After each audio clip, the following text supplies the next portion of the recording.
还有其他的问题。好，在这一些等等的这个过程，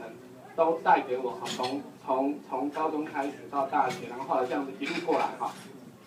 我的问题可能跟在座很多的长辈一样，科技到底带来幸福还是不幸？好，那所以我对我自己疏解的方式就是去想办法去真正的认识，包括我现在在云林，因为云林号称农业首都，所以我比较有机会去跟第一线的农民接触。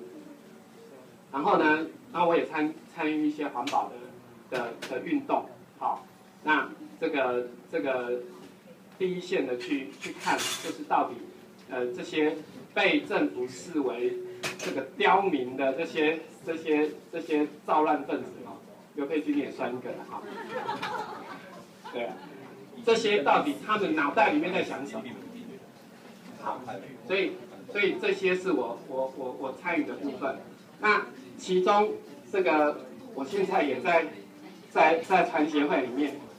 那为什么会去当主席？是因为没有人想当，然后看你年纪差不多 OK 了，然后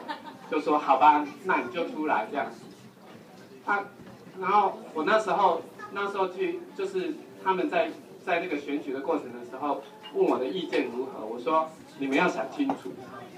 啊，因为这个我觉得这个在堂区里面，我们有很多例行性的事是需要被推动的。那这个神父、修女可以给我们很好的方向，但是